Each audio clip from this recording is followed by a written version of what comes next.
Magandang araw po from Reading.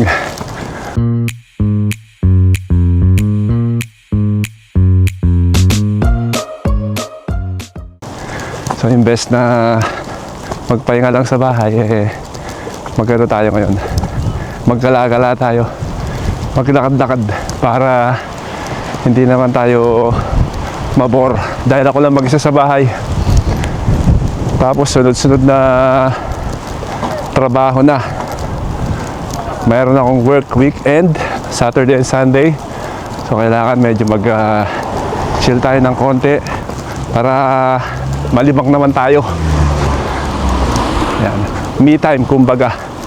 So papunta ako ng hospital. Dito ako sasakay. Malaki libre ng bus dito pag sa mga empleyado ng hospital. So yan. Imbes na magsasakyan ako, kasi ang mahal ng parking kung magsasakyan ako. So hindi tayo pupunta ng trabaho ngayon. At mag-aabang tayo ng bus. Dito na tayo mag-aabang. So yung ID ko dala ko. Ayan, dala ko yung ID ko. Papakita ko lang to sa driver, tapos yun, sakay na tayo libre.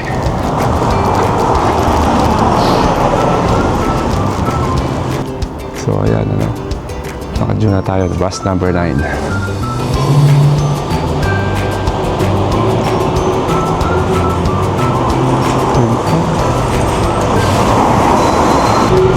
Town center. Okay.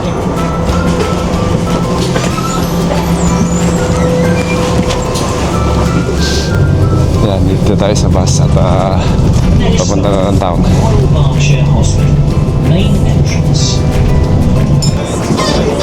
Thank you. Dito na tayo sa town center. Yan. Walang masyadong tao sa town dahil may pasok ngayon.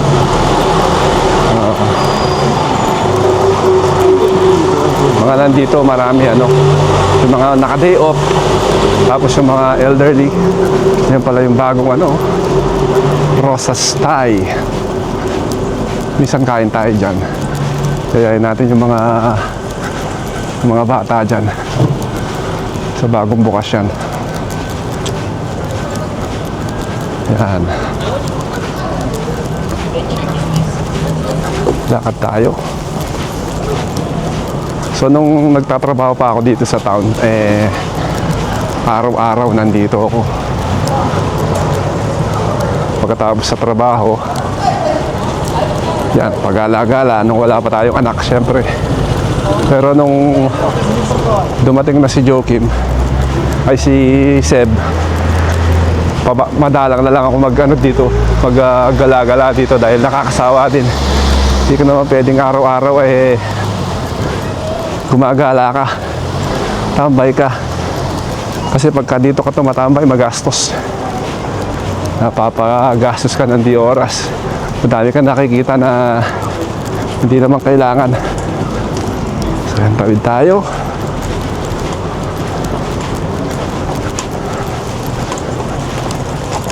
Dahil day off natin, maghahanap tayo ng frying pan, yung maliit na frying pan. Kasi yung ating frying pan ay medyo malaki. Pagka magluluto lang tayo ng itlog, kung isahan lang, o kaya pagka mamimrito ng mga konti lang, yung maliit lang gagamitin natin. Yan.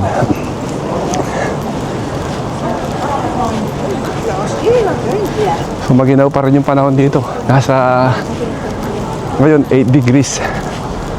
Pero mamayang hapon expected yung ulan dahil may bagyo. Yan. Yan ang high street ng Reading ito.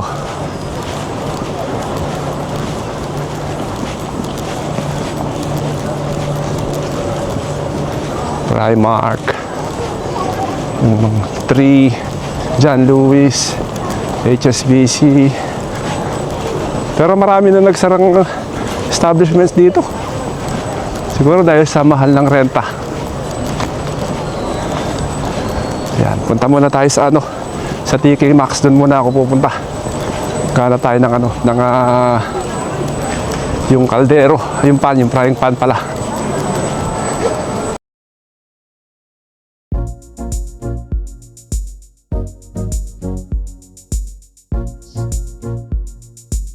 Dito na tayo sa Broad Street Mall.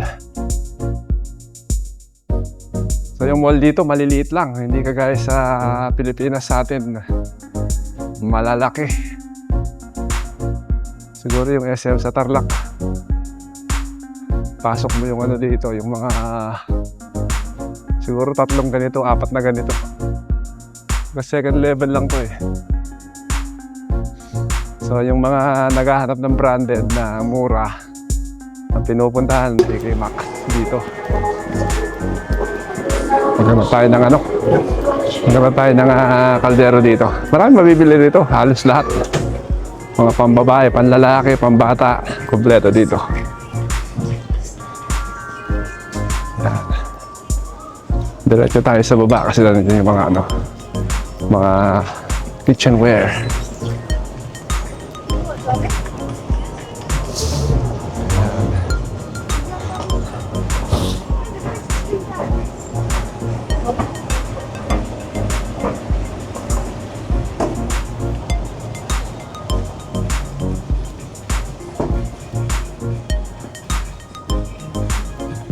Mga pang winter, oh. Diretso tayo sa ano, sa kaldero.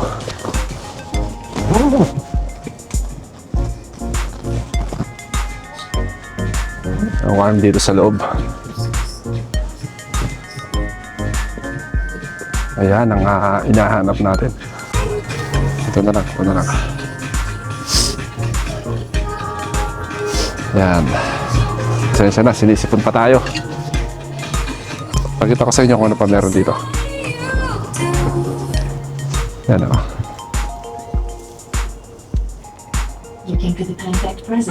Yan, mga ganyan na makikita nyo rito. Kung naghahanap kayo ng mga baonan, dito maraming ano, variety. Sari-sari. Yan o. Pop over to the till to pick up one of our gift cards today. And the good news doesn't end there. We now accept Love to Shop cards too. Dito po kayo pumunta pagka naghahanap kayo ng ano, mga stainless.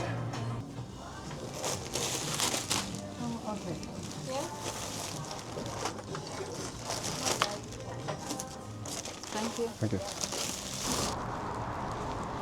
So yan, lumabas na tayo sa TK Maxx at gusto kong humigop ng mainit na sabaw. Punta ako sa Sushi Mania para dito na ako magla-lunch. Ako lang mag-isa. Hindi ako sanay pumunta na mag-isa rito. Lagi kong kasama yung 3. Minsan yung 2. So ngayon ako lang.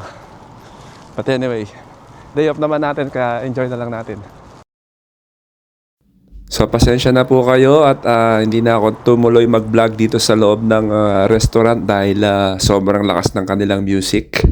Pati dun sa shopping center kanina hindi rin ako makapag-vlog dahil sa music. So yan, ang in-order lang natin yan, char siu ramen at saka chicken karage. Tinapos ko lang yan na mabilis at umalis na rin ako. So ayan ang Reading Station. Naghihintay ako ng bus at uuwi na. Ang laki ng in-improve talaga ng Reading Station namin dito. Dati wala tong sa kaliwa. Ito lang sa kanan ng dati. Tapos in-extend nila yung station hanggang doon sa may left na nakikita nyo. Pero itong pub, The Three Guineas, hanggang ngayon nandito pa rin. So nandito na yung bus natin, 19C. Ayun na siya. Sakay tayo dyan. Hoping makababa tayo hanggang Paxil Road sa amin. Tignan natin kung makakalusot tayo kasi hanggang hospital lang to eh.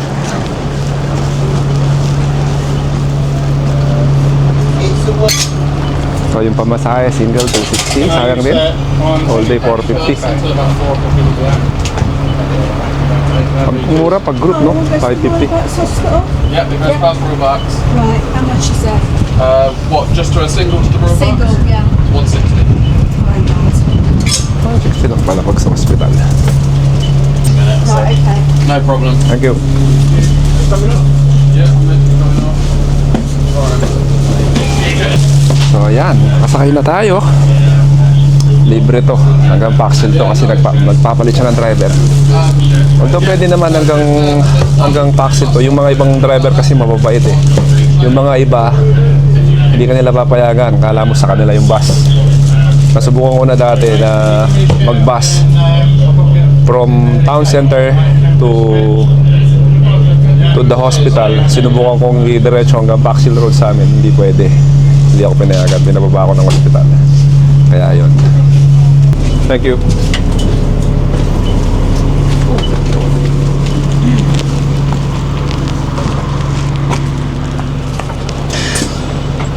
Yan, nakalusot tayo. Nandito na tayo.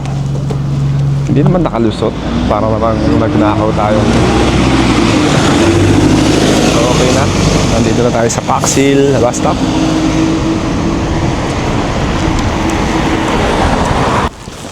So, yan. Dito na tayo sa aming street. So, yan. Dito na tayo sa bahay. At, ito lang ang binili natin. Meron tayong bagong bayon eh. Bagong frying pan. Meron din tayong biniling yan, hat. Baseball hat. Baseball cap.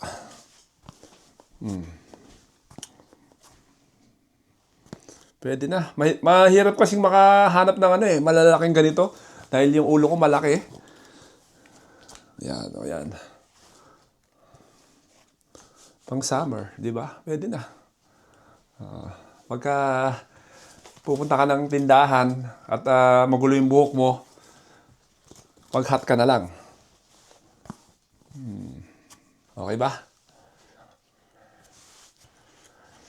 So, dito na natin tatapusin yung yung vlog natin. Salamat po sa mga nanonood. Sana po dumami kayo. At magpapaalam na po ako. At ako'y susubukan ko muna mag-online sa Pilipinas. Yan, katatapos mag-dialysis ni Daddy. Shoutout sa mga laging nagla-like at nanonood sa atin. Salamat po ulit. God bless us.